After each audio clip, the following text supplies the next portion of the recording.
Spróbuję użyć słów, by naocznić coś, by naocznić największą prostotę tego życia. Największą prostotę, jaka tylko jest. No i niestety używam pośrednika słów, ale weźcie to pod poprawkę, że słowa to nie jest to samo, co to, na co będę próbowała wskazać. Mogę próbować się komunikować z wami ciszą i też to robię, ale mogę też używać słów i komunikować się z wami za pomocą słów. Natomiast nie weźcie takiego słowa, że na przykład tu jest napisane słowo świadomość. Wyobraźcie sobie, że mam kartkę z napisem świadomość. Tak, widzicie ją? Możecie ją zobaczyć? Tu jest kartka z napisem świadomość. I tu jest napis świadomość. Więc mi nie chodzi o taką świadomość, która jest tutaj napisana na kartce, tylko to, co to słowo reprezentuje. Tak? Mniej więcej też w taki sam sposób, że jakbym miała się napić w tej chwili, tutaj mam wodę z cytryną i napiję się wody z cytryną. I mówię wam, że mam wodę z cytryną i piję wodę z cytryną. Tak? I my sobie wyobrażamy to sobie, tak? I mamy to za pomocą słów, za pomocą teorii, woda z cytryną. Ale to jest co innego niż smak tej wody z cytryną i aktualne tak naprawdę doświadczenie tego, czym to jest. I identycznie jest ze świadomością. Identycznie. My przez to, że nauczyliśmy się posługiwać językiem i jesteśmy wyposażeni w zmysł umysłu, to pomijamy największą prostotę życia, bo wydaje nam się, że tymi słowami, tymi opowieściami, tymi słowami, których będę używać, dojdziemy do jakiejś, powiedzmy, świadomości, albo dojdziemy do jakiegoś przebudzenia, czy dojdziemy do jakiejś niedualności, czy nie wiem, jakiekolwiek słowo was tutaj sprowadziło. I wyobrażamy sobie, że to coś jest w przyszłości. Wyobrażamy sobie, że musimy coś specjalnie zrozumieć, albo musimy coś specjalnego sami przepracować ze sobą, że musimy nasze ciało w jakiś sposób dostosować, albo musimy nasz umysł w jakiś sposób dostosować do tego, żeby być godnie albo właściwie w świadomości, na przykład w oświeceniu, w przebudzeniu, jakkolwiek to nazwać. To jest taki trik naszego umysłu, w który po prostu wszyscy wpadliśmy. Nie ma tutaj mocnych, każdy w to wpadł w pewnym momencie. Nawet powiedzmy, że to jest słowo szczęście. Uosabiamy sobie z tym słowem szczęście coś i wydaje nam się, że aby tam dojść, my musimy spełnić jakieś warunki i że to jest w przyszłości. Że to jest za jakiś czas. Natomiast ja wam proponuję zupełnie innego typu spojrzenie. Nie warunkowanie tego w czasie, nie warunkowanie tego w przyszłości i najpierw usłyszenie, że nie będzie nam chodziło tutaj o słowo świadomość jako słowo i jako znaczenie, ale będzie nam chodziło o to, co to słowo tak naprawdę znaczy. Co ono znaczy w tym momencie w naszym żywym doświadczeniu. Bo teraz mam do was takie pytanie. Czy jesteście świadomi? Zadajcie sobie to pytanie i sprawdźcie, czy w tej chwili jesteś świadom. Czy jesteś świadoma? To jest, wiecie, ta medytacja niedualna jest dosyć dziwna, bo ona czasem będzie dynamiczna i będzie wymagała jakiegoś tam naszego zaangażowania. Więc to nie jest tak, że my musimy się bardzo, bardzo wyciszyć, żeby zrozumieć tylko, o co chodzi. Możemy tutaj mieć nawet dużą burzę mózgów, żeby zobaczyć tą prostotę, która jest pod spodem. Więc raz jeszcze, niech każdy z nas sprawdzi, czy jesteś w tej chwili świadom. Czy ktoś z was nie jest świadom? Podnieście rękę do góry, kto nie jest świadom. Nie jesteś świadom? A skąd wiesz? A skąd w ogóle mogłeś wypowiedzieć takie poczucie, że nie jesteś świadom? Proszę? Że nie jesteś pewna, czy jesteś świadom, okej? Mhm. A gdyby to była pewność, to co by to znaczyło dla ciebie?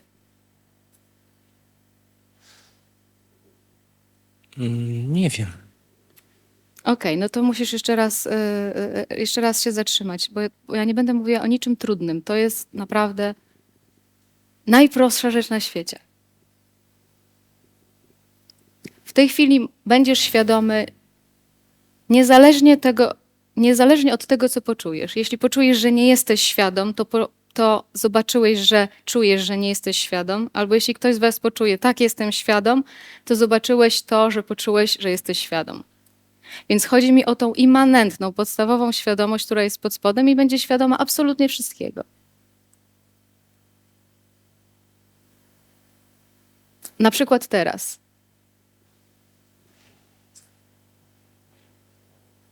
Czy my musimy coś specjalnego robić, aby być tutaj, aby być przytomnym, aby być świadomym? Nie musimy nic robić, tak? I tak jesteśmy. I nawet jeśli towarzyszy temu jakiś niewygodny stan fizyczny ciała, to i tak jesteśmy świadomi tego niewygodnego stanu ciała, powiedzmy. Tak czy nie? Proszę? Aż za bardzo to tylko w twojej głowie ci się to nie podoba, ale świadoma jesteś tak czy inaczej. W naszej głowie może nam się to nie podobać, co jest w danym momencie doświadczane, ale to nie znaczy, że nie ma świadomości. Więc ja nie mówię o tym, jak się mamy czuć, jak się czujesz, albo jak się powinnaś czuć, bo to jest to coś, to jest ten dualizm, który nas najczęściej zwodzi. To jest właśnie uosobienie dualizmu, poczucia oddzielenia, które nas najczęściej zwodzi. Czuję się źle, w związku z tym pewnie nie jestem w tej świadomości. Albo czuję się dobrze, czuję się fantastycznie, to znaczy, że tak, właśnie jestem, ale tylko wtedy, kiedy czuję się fantastycznie. I kiedy jesteśmy tak podzieleni na to dobre i złe, to jesteśmy cały czas nieświadomi takiego gonienia i uciekania jednocześnie. Czyli uciekam przed złym samopoczuciem w tej chwili, albo narzekam sobie wewnątrz, że tak być nie powinno. Dlaczego ja jeszcze tak się czuję? Albo dalej dążę cały czas do dobrego stanu, bo ten przeciętny, średni, dobry czy taki sobie po prostu jest niewłaściwy. Więc jestem cały czas rozpędzona, jestem cały czas w takim poczuciu oddzielenia od tego, jak życie przejawia się w tej chwili. Więc żeby poczuć, o czym mowa, na moment trzeba opuścić tą swoją prywatną preferencję z głowy. Jak powinno być teraz? Więc na moment porzućcie swoją prywatną preferencję. Jak być powinno? Co wiem? Czego jeszcze nie wiem? I tak dalej. Niech to się najpierw jakoś w nas rozgości. Kiedy puszczam wszystkie koncepty z głowy, kiedy puszczam wiedzę o tym, co się w tej chwili nawet dzieje, co zostaje? Mhm. Czy jesteś wtedy, czy nie? Czyli pomimo różnych konceptów, pomimo różnych zdań, które nam się w głowie pojawiają, i tak jest jakiś rodzaj bycia tutaj, tak czy nie? I tak jest jakiś rodzaj bycia.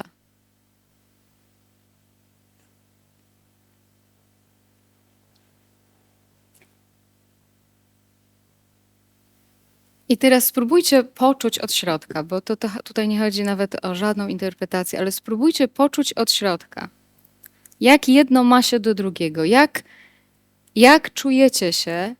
czujecie się fizycznie wręcz, jak czujecie się w ciele, kiedy większość waszej uwagi jest właśnie w myślach, w interpretacji tego, co się dzieje, albo co powinienem zrobić, albo dokąd dojść, albo przed czym uciec? Jak czujecie się, kiedy jesteście w tym świecie myślowym?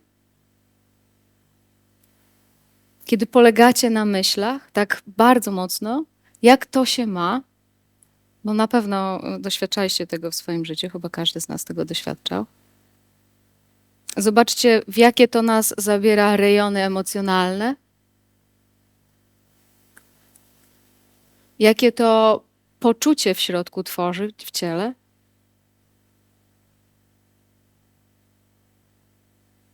Możecie podzielić się, co to takiego robi w środku? Powoduje napięcie. Powoduje napięcie. Zamyka. Coś jeszcze.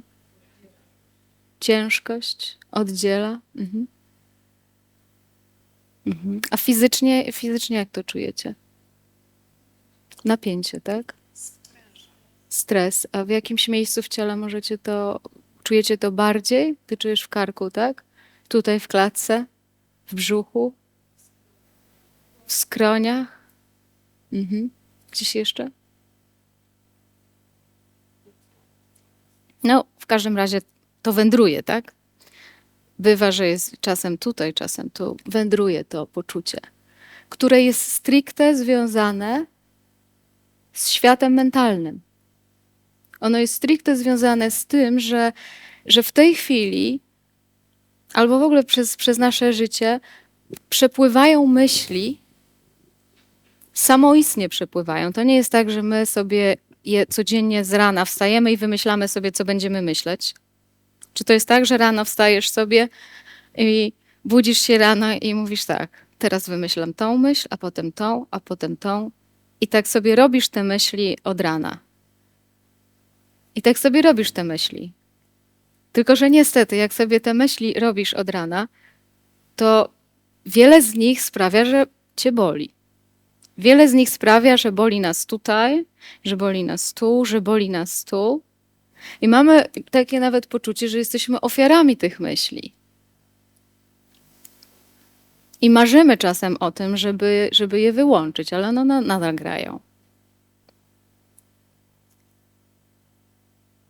Jeszcze raz, na przykład teraz. Czy wiecie, co za chwilę pomyślicie? Czy wiemy, jaka będzie nasza następna myśl? Nie wiemy, prawda? A mimo to te myśli, które pojawiają się i znikają, są w stanie wprowadzać nas w stany narkotyczne, emocjonalne. Dosłownie. Dzięki nim jesteśmy cały dzień na haju. Wstajemy rano i okej. I do wieczora, aż gdzie pójdziemy spać i zaśniemy. No mamy jeszcze w ciągu dnia może jakieś takie przerwy, gdzie zajmiemy się czymś bardzo mocno i ten haj może trochę mniej doskwiera. Natomiast tuż przed zaśnięciem padamy i nagle nie ma. I co się dzieje wtedy? Przyjemnie jest czy nie? Prawda? Bardzo przyjemnie. Czyli ten świat mentalny wyłącza się. Wyłącza się sam i wyłącza się u każdego z nas w głębokim śnie. I potem budzimy się następnego dnia rano i cholera. Znowu. I żyjemy jak niewolnicy. Żyjemy jak niewolnicy powodowani myślami, które dzieją się spontanicznie, których nawet sami nie wybieramy. One po prostu się dzieją.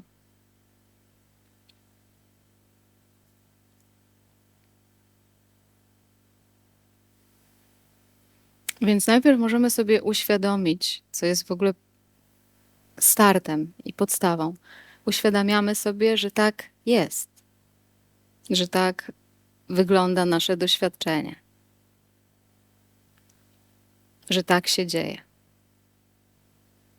I teraz pytanie, co z tym zrobić? A najpierw samo uświadomienie sobie tych mechanizmów jest już dużym krokiem.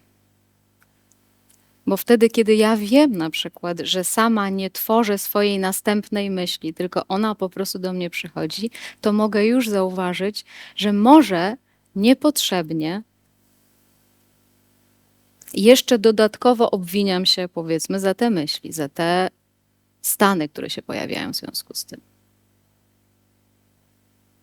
Okej, czyli znamy tą opowieść, wiemy, jak to jest wszyscy. To wróćmy teraz do tego bycia, o którym powiedzieliśmy przed chwilą.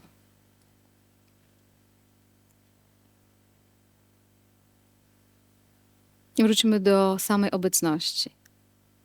Więc teraz wielu z Was już było na odosobnieniach, czy słuchaliście tego przekazu online, więc intuicyjnie już trochę na pewno większość z Was wie, o co chodzi. Poza tym mówię o czymś, co Ty w sobie już masz, więc dobrze będziesz wiedzieć, o co chodzi. Ja nie mówię nic trudnego, mówię o czymś prostym, co Ty rozumiesz i już w sobie masz. Więc ten świat mentalny, o którym przed chwilą mówiliśmy, teraz odkładamy ten świat na bok. Niech on nas po prostu nie interesuje na chwilę.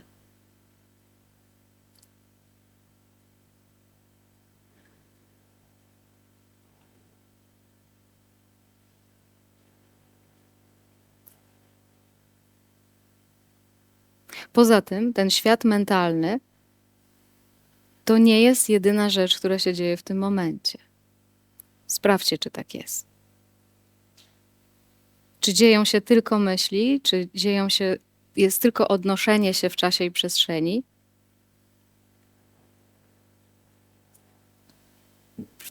Czy też jest jeszcze naturalna przytomność w tym momencie? Czy doświadczasz naturalnej przytomności w tym momencie? I gdybym zapytała teraz nie o to, co się tutaj dzieje, ale bym zapytała o tą naturalną przytomność, jak ona się ma? Będę pytać tylko o świadomość teraz. Czyli o coś, co wszyscy stwierdziliście, że jest, że macie, poza jedną osobą, która wątpi, ale może już nie wątpi. Więc ja zapytam teraz o tę przytomność. Czy ona się trudzi, że tutaj jest?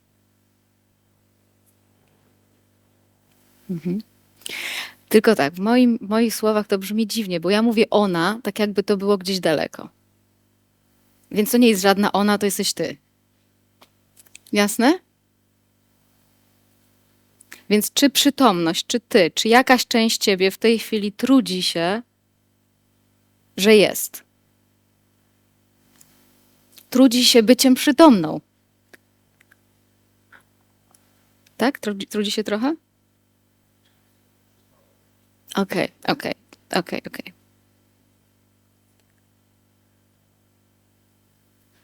Ja mam poczucie, że niezależnie od tego, co będzie moje ciało czuło, niezależnie od tego, jak ja się fizycznie czuję, niezależnie od tego, jak się czuje fizycznie moje ciało, to przytomność, z której doświadczam tego ciała, po prostu jest.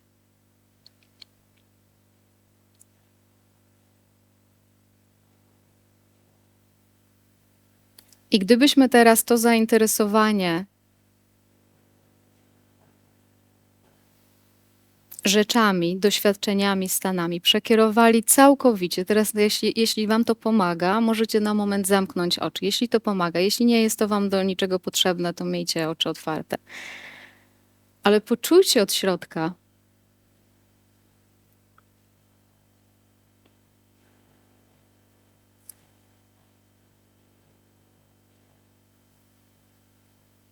zapominając o umyśle teraz. Odstawiając dosłownie, jakbyście mieli wziąć w tej chwili umysł, wziąć tą głowę i odstawić ją na półkę na szafce. Odstawić ją zupełnie. To nas nie interesuje teraz. Interesuje nas naturalna przytomność, która jest pod spodem. Jak tam się jest?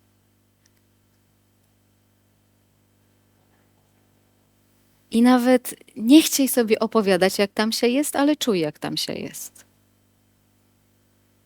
Nie opowiadaj sobie, bo jak zaczniesz opowiadać, to zaraz znowu się zgubisz, więc nie opowiadaj, tylko czuj, jak to jest być po prostu tak.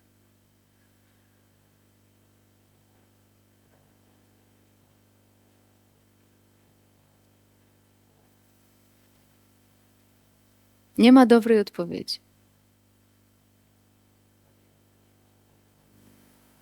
Ale może zauważysz jakiś rodzaj zmiany gęstości może? Może. Zauważysz zmianę jakiejś wibracji z cięższej na lżejszą? Może, ja nie wiem tego.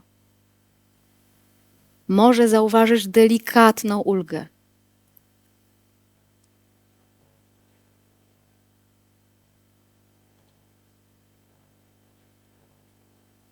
Więc dajcie sobie tutaj chwilę jeszcze czasu,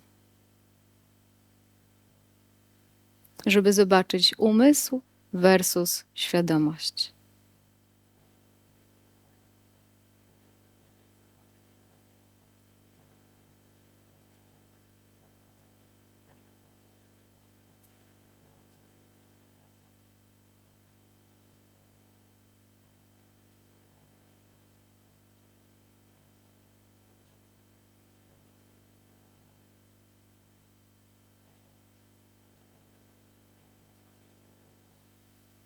Powiedzcie, czy coś zauważyliście? Czy zauważyliście jakąś różnicę, czy nie, że nie zauważyliście? Tak jak mówię, nie ma dobrej odpowiedzi. Lekkość. Mhm. Zrobiło się przyjemniej. Mhm.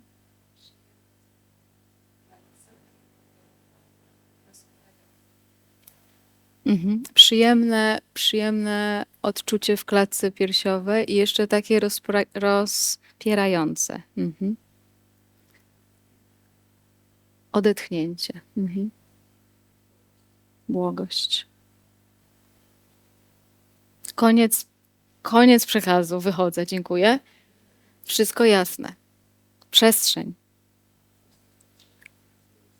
Przyjęcie i akceptacja tego, co jest. Mhm. Brak oceny. I teraz mam takie pytanie. Poczuliście trochę, więcej, mniej, ale poczuliście. Mam takie pytanie. Czy chce nam się tam iść? Chce nam się, czy nie? Wiecie co? Tak szczerze? Najczęściej nie. Zupełnie szczerze. Najczęściej tego nie wybieramy. Najczęściej wybieramy to. Najczęściej wybieramy zagmatwane, umysł, więcej, mniej, robić, nie robić, gonić, uciekać. Coś się tutaj dzieje. Tego, co powiedziałaś, co powiedzieliście, ulga, lżej. Nie mamy treningu, nie mamy nawyku wybierania tego. Co więcej, no, społeczeństwo nam i świat dziś mówi, że w ogóle to nie jest atrakcyjne. To jest nieatrakcyjne, to jest atrakcyjne. No i w jakim sensie to też jest atrakcyjne, to też jest super. Tyle, że to nas karmi, daje nam wiele przyjemności, ale razem z przyjemnością jest jej przeciwieństwo. Bo co jakiś czas doświadczamy jednego, co jakiś czas doświadczamy drugiego.